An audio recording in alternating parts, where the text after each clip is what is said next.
Assalamualaikum warahmatullahi wabarakatuh. Perkenalkan, nama saya Salsabila Nurul Hasanah dari kelas IF 1207 dengan NIM 10311243026.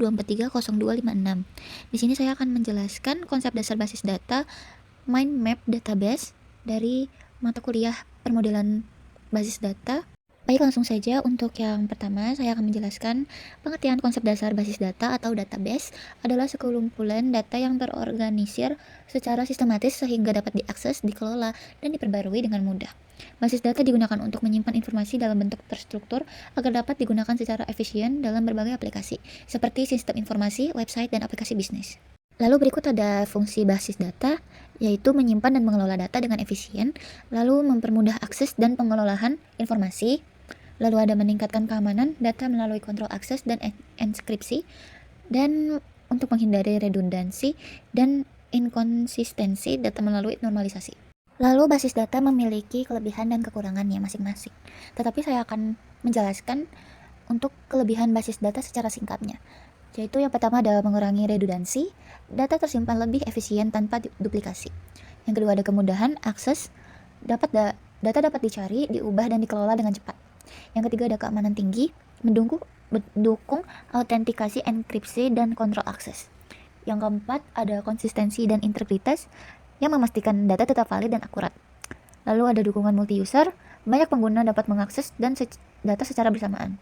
Lalu backup and recovery, melindungi data dari kehilangan atau kerusakan. Lalu ada performa dan skalabilitas, dapat menangani data dalam jumlah besar dengan cepat. Lalu yang terakhir ada mendukung analisis data, yaitu mempermudah pengambilan keputusan berbasis data. Nah, lalu ada kekurangan penggunaan basis data nih. Contohnya ada biaya yang tinggi, perangkat lunak, hardware, dan pemeliharaan bisa mahal. Lalu untuk kompleksitas, memerlukan desain dan manajemen yang baik. Lalu keamanan risiko, rawan peretasan jika tidak dikonfigurasi dengan benar.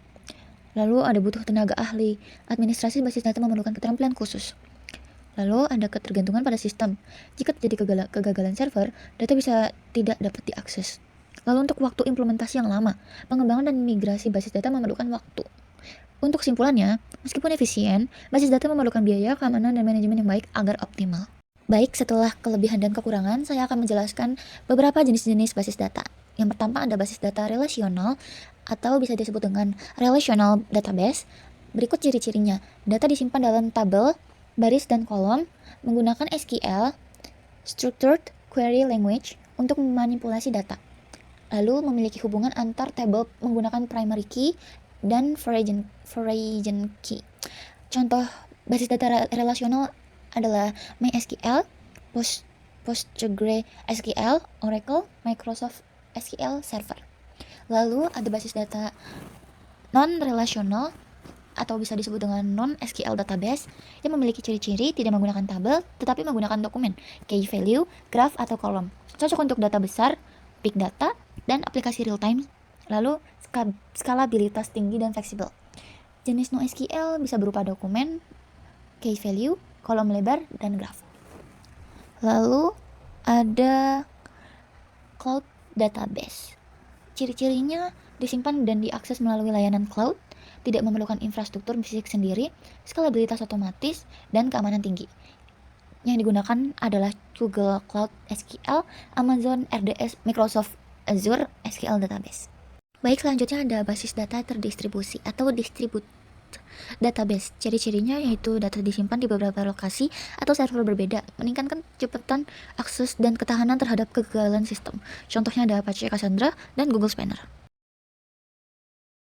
Nah, kira-kira seperti itu yang bisa saya jelaskan mengenai konsep dasar database mind map di sini.